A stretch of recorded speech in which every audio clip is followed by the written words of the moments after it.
All right, my friends, welcome to one of the last videos. It's unfortunate that I'm going to have to leave you with this, but I'm going to leave you with some fire, some super simple fire that should change the game for you, especially if you are a beginner. This has helped myself and my clients quite a bit. This is what I did at the beginning, and this is a great way to come up with content ideas when you are just starting out. Now, here I have Medium. We talked about this before and how you can kind of install it with Readwise and highlight the things inside the actual article, and that gets exported to Notion so you can look over those. The other thing is that this can be used to, one, study good headlines, right?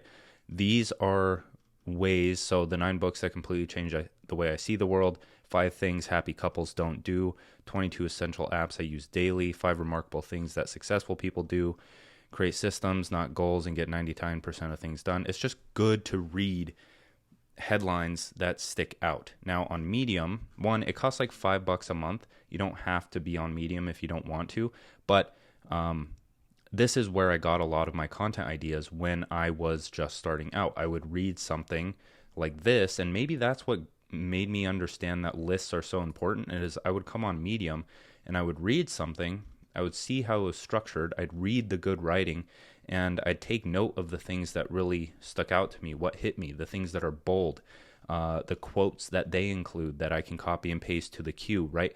You're reading information from people that have already synthesized what we're doing. Like what we're doing is we're synthesizing information into our Notion dashboard, and then we're taking that and we're turning it into our own article and including quotes and different things like that. When you can find all of these and get great ideas from something like Medium, right? There have been many times where I'm reading a Medium article and something sticks out to me and it sparks a content idea, and I'm like, okay, yeah, I'm going to write a tweet on that.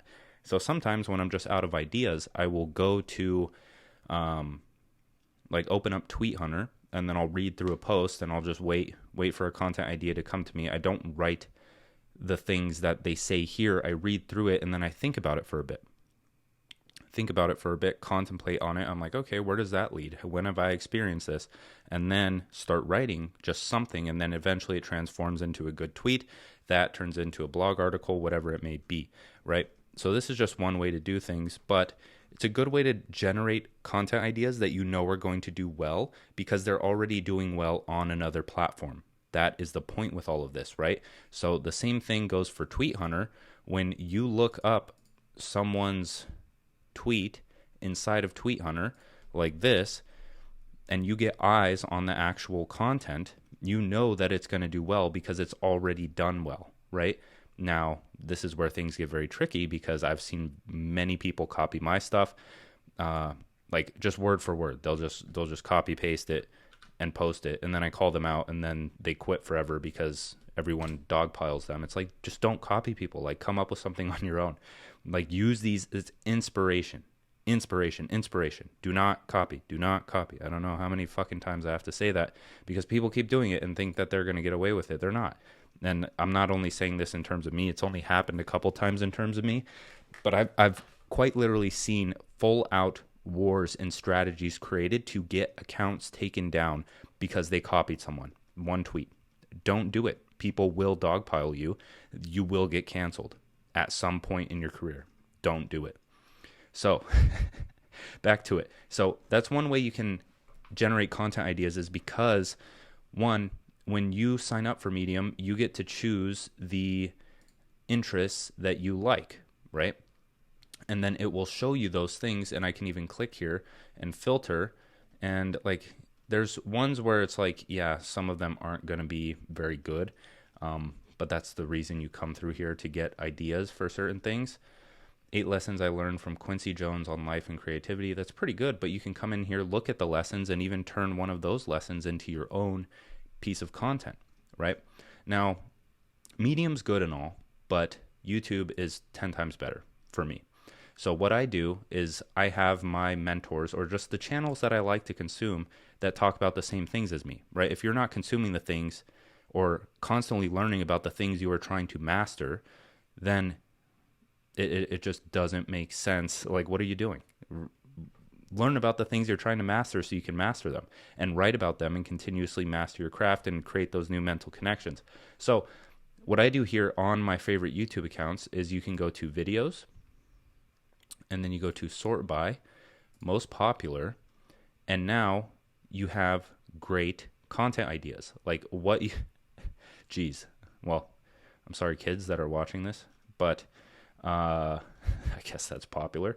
But okay, so what you can do is take these, and you know they're going to do well because they've already done well. And so what you can do is you can take how to master and control your emotions. You can start writing about it. You can write some tweets about it. You can put it into, you can watch this one and write down the structure of like how he explains how to master and control your emotions. You can write down steps. And in short, these are also good headlines. Like if you were to just straight up take these, make them your own, add a bit to them, maybe 5 steps to mastering and controlling your emotions or something like that, right?